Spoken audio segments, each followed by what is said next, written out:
منزل کی تمنا ہے تو کر جہد مسلسل، منزل کی تمنا ہے تو کر جہد مسلسل، خیرات میں کہاں ملتا ہے جبہ و دستار۔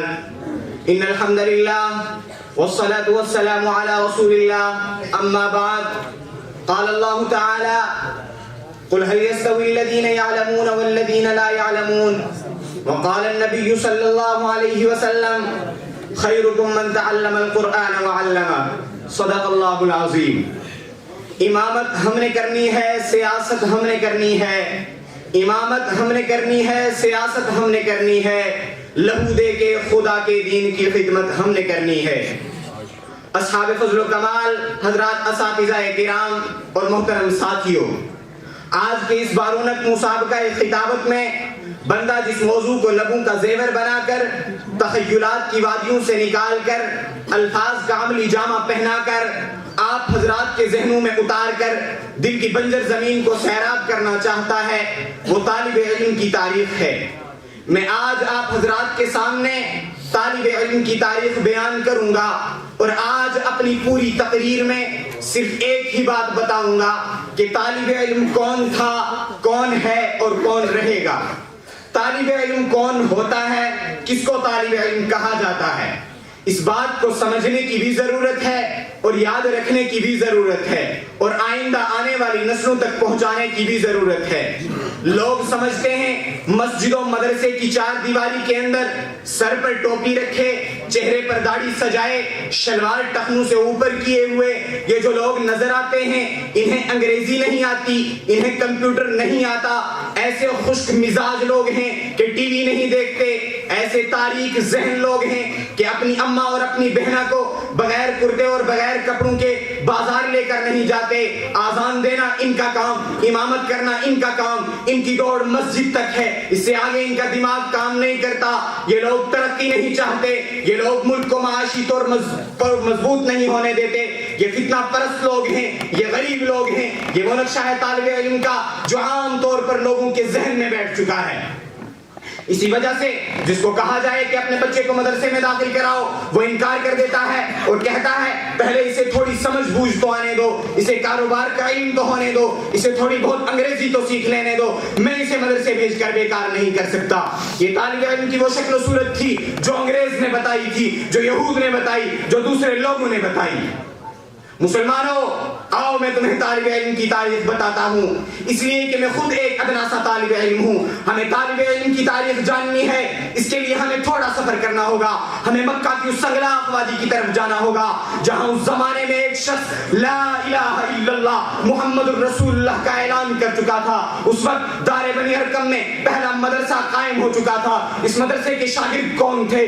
صدیق اکبر تھے، فاروق اعظم تھے، عثمان غنی تھے، علی المرتضیٰ تھے۔ اسی مدرسے میں زید ابن حارث پڑھا کرتے تھے، اسی مدرسے میں آ کر حضرت حمزہ نے سبق لیا، اسی مدرسے میں آ کر صحابہ کرام رضوان اللہ تعالی علیہ اجمعین نے اپنے آپ کو تیار کیا۔ ابو جہل اٹھا، کہنے لگا بند کر دو یہ مدرسہ، ہم قرآن نہیں پڑھ سکتے، ہم قرآن نہیں سن سکتے، لا تسمعوا لهذا القرآن والغوا فيه لعلكم تغلبون، قرآن نہ پڑھو، قرآن نہ پڑھنے دو، قرآن نہ سنو، قرآن نہ سننے دو، تم ہی غالب ہو جاؤ گے۔ لیکن دیوانے چل پڑے مدینہ کی جانب، مدرسہ سینے میں لیے ہوئے۔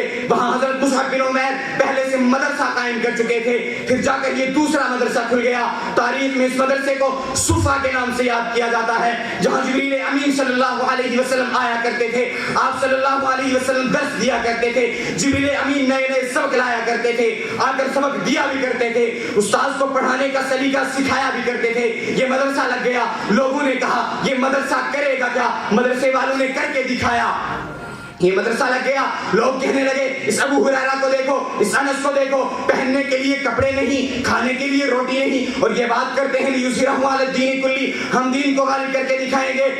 پہلے اپنے کپڑوں کا تو انتظام کر لو، پہلے اپنی روٹی کا تو بندوبست کر لو، تم تو کہتے ہو ہم مدینے میں خلافت لائیں گے، تم تو کہتے ہو ہم روم و فارس کو فتح کریں گے، لیکن یہی طلبہ کچھ دیر کے لیے کتابیں بند کر کے بالائے طاق رکھ کر میدان بدر کی جانب نکلتے ہیں، ہاتھ میں اسلام کا پرچم لے کر اسلام کا سبق دیتے ہیں کہ تھوڑی دیر کے بعد معرکہ بدر سجایا کرتا ہے۔ میرے طالب علم بھائیوں، اپنے مدرسے کی بنیاد کو یاد رکھنا۔ یہ مدرسہ مکہ سے چلا تھا، پھر مدینہ کی جانب منتقل ہوا، وہاں سے پھر یہ مدرسہ دوبارہ مکہ کی جانب منتقل ہوا. وہاں سے یہ مدرسہ اس طائف میں جا کر پہنچا جہاں مدرسہ کھولنے نہ دیا گیا بلکہ اللہ کے نبی صلی اللہ علیہ وسلم پر پتھر برسائے گئے. اللہ کے نبی صلی اللہ علیہ وسلم دنیا سے چلے گئے. صحابہ نے مسجد سنبھالی. صدیق اکبر کے زمانہ خلافت میں طالب علموں کو حکم دیا گیا کہ تمہیں روم پر چڑھائی کرنی ہے تو طالب علموں نے روم پر چڑھائی کی ہے. فاروق اعظم کے زمانے خلافت میں طالب علموں کو حکم دیا گیا کہ تمہیں فارس پر چڑھائی کرنی ہے تو طالب علموں نے فارس پر چڑھائی کی ہے. عثمان غنی کے زمانے خلافت میں یہ مدرسہ منتقل ہوا. پھر میرے یارو حضرت علی رضی اللہ تعالیٰ عنہ نے اس مدرسے کو مدینہ سے لے جا کر اس کوفہ میں آباد کیا جہاں عبداللہ بن مسعود وقت کے مفتی اعظم تھے. اسی وجہ سے کسی کہنے والے نے کہا کہ یہی مساجد یہی مدارس یہی ہیں علماء اور طلبہ. یہی مساجد یہی مدارس یہی ہیں علماء اور طلبہ کہ اپنے گھر بار کو ہے چھوڑا بطور وراثت انبیاء کی. اللہ کی کروڑوں رحمتیں ہوں اس کوفہ کی سرزمین پر جہاں سے ایک طالب علم نکلتا ہے جسے پوری دنیا امام اعظم امام ابو حنیفہ نعمان بن ثابت نور اللہ مرقدہ کے نام سے جانتی ہے. امام ابو حنیفہ کے سبق میں قرآن بھی ہے حدیث بھی ہے. پھر امام ابو حنیفہ کے شاگرد بیدار ہوتے ہیں. ایک طرف امام محمد بیٹھتے ہیں دوسری طرف امام ابو یوسف بیٹھتے ہیں. امام محمد نے قلم تھام کر امت کو کتابیں لکھ کر دی. امت کو جہاں مسائل کی ضرورت تھی امام محمد نے سیر صغیر سیر کبیر لکھ کر دی ہے. امام ابو یوسف جانتے تھے کہ مسلمان دنیا میں حکومت کرنے کے لیے آیا ہے سود اور ٹیکس دینے کے لیے نہیں آیا. اس لیے امام ابو یوسف نے ایسے قانون مرتب کیے جو آج بھی اسلامی ممالک میں نافذ ہیں. طالب علموں جو میں تمہیں طالب علم کی تاریخ بتانا چاہتا ہوں وہ یہ ہے کہ تم نے ہی مارکہ بدر لڑا تھا. تم نے ہی مارکہ احد لڑا تھا.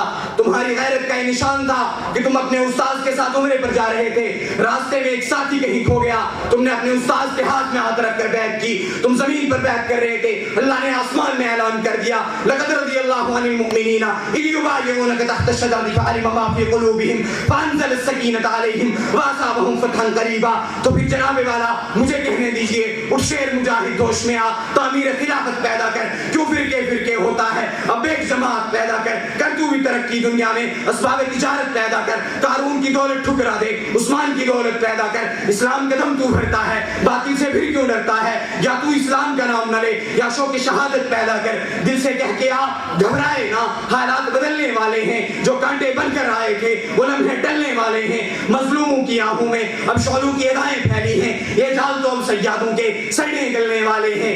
ہمت ہی نہیں طوفانوں میں جذبوں کو ہمارے چھین سکیں. یہ جتنا ہم سے الجھیں گے ہم اور مچلنے والے ہیں. وآخر دعوانا الحمدللہ.